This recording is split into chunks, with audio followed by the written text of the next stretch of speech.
Mas feliz nós que estamos aqui hoje com você e com o Dr. Fábio Martins, que é psiquiatra, saiu de Campinas, está aqui nos orientando sobre pessoas intolerantes. Tem aquela pessoa que ela tem a opinião dela, é turrona e muitas vezes ela não aceita algumas mudanças, algumas situações.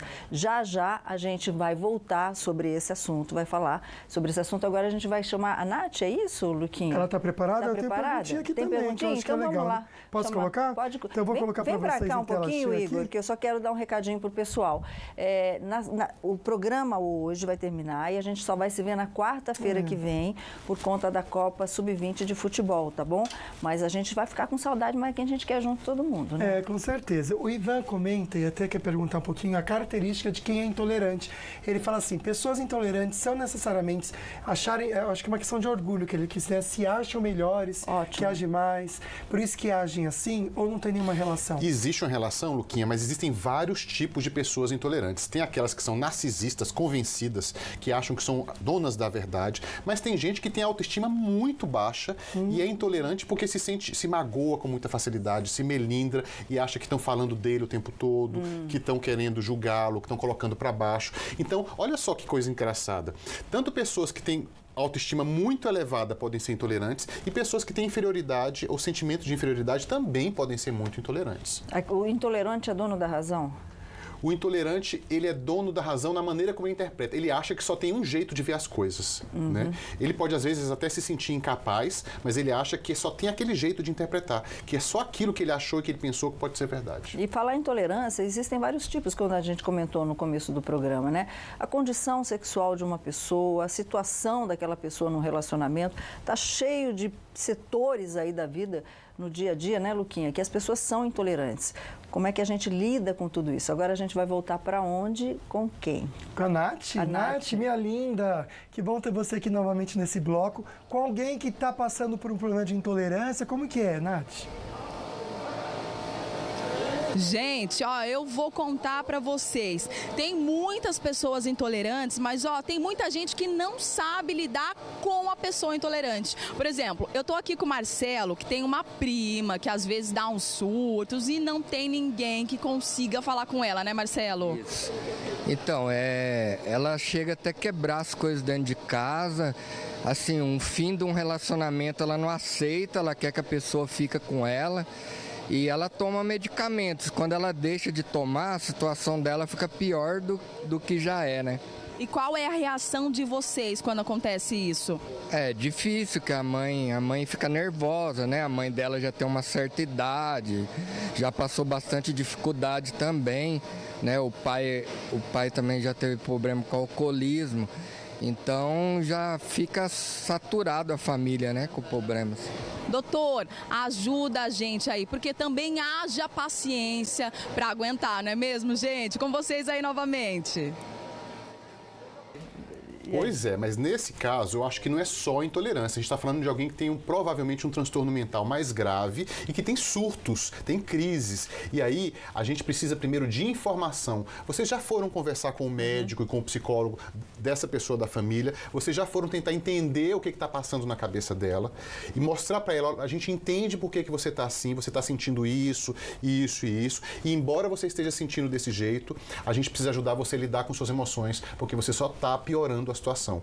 Mas aí a gente não está falando de intolerância, a gente está falando de alguém que tem um problema de saúde muito grave. Sim, e a consequência, às vezes, desse problema de saúde é essa dificuldade em lidar com as pessoas. E aí a família, por sua vez, não entende, não sabe como lidar e não vai buscar ajuda, né? Uma primeira dica é: convidem esse parente de vocês, essa moça, e falem, nós vamos no médico com vocês e com você, e a gente vai explicar o que está acontecendo e vamos tentar encontrar uma solução para quando isso começar a acontecer novamente, como é que a gente pode prevenir das coisas chegarem nesse ponto. Senão a pessoa que está reagindo dessa forma vai estar sendo intolerante também à doença, né?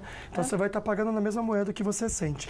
O Lalá do Jardim Colonial falou assim, nós sempre procuramos entender o modo, põe para mim, por favor, Igor, dela ser com muita calma e paciência, a dona Maria. Ele colocou, na televisão ele está falando da patroa, só. Você acha que vai dar certo isso? Não sei não, né? Achei interessante essa pergunta.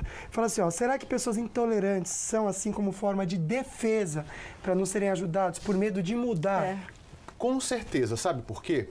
Às vezes a gente pensa, se eu admitir que eu preciso mudar alguma coisa, isso significa que eu estou errado. E se eu estou errado, significa que eu estou inválido como pessoa, que eu sou incompetente. Quer dizer, então eu vou me sentir inferior por não poder perceber que eu também posso mudar.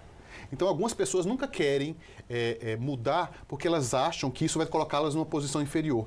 Mas, gente, o mais importante não é estar certo ou estar errado. O mais importante é querer melhorar e fazer com que as coisas funcionem. De que adianta você ter certeza que você está certo e as coisas não funcionarem? E tudo na sua vida ficar empacado e todo mundo se afastar de você. Você vai morrer com a razão, né? Mesmo que tenha essa razão, vai morrer com essa razão sem ninguém por perto. Agora, o que a gente viu muito, principalmente na época pré-eleitoral, foi a questão, aquela discussão dos homossexuais, da intolerância, blá, blá, blá, blá, aquela coisa toda.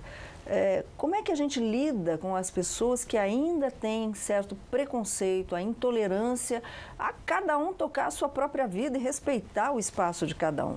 Como é que a gente lida com isso? É muito comum a gente ver pais que não aceitam filhos nessa situação. O resultado disso só vai ser com que os filhos vão ter uma relação que eles vão mentir para você, que você só vai conhecer um lado da vida deles e você nunca vai compartilhar o melhor que eles têm para oferecer para você, porque eles acham que você nunca vai compreendê-los, ou eles vão se afastar de você. Então, na verdade, o que você precisa aceitar, número um, o problema não está no meu filho, o problema está em mim, porque eu tenho dificuldade de aceitar isso. Se você puder dizer isso para você mesmo e talvez para as outras pessoas, ainda é muito difícil para mim, eu preciso de ajuda para lidar com isso, mas eu estou disposto a tentar, eu quero querer aceitar isso, já é um passo só. Eu quero aprender.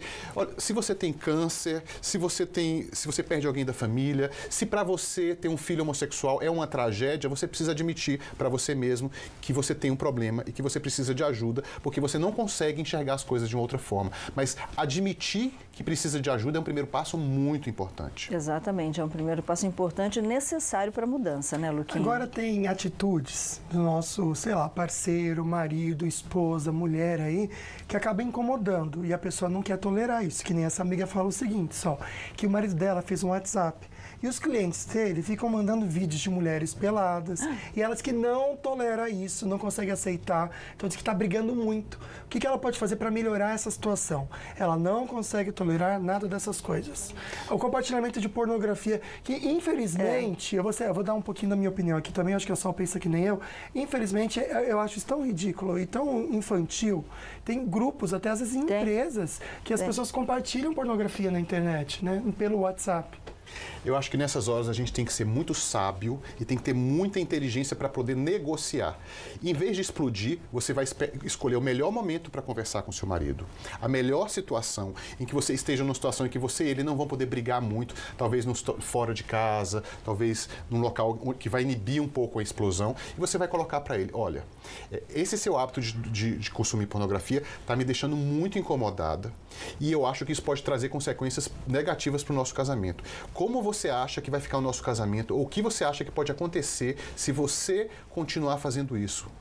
Ou seja, convide-o a pensar nas consequências negativas, porque as pessoas não pensam. As pessoas sempre acham que não vai dar nada.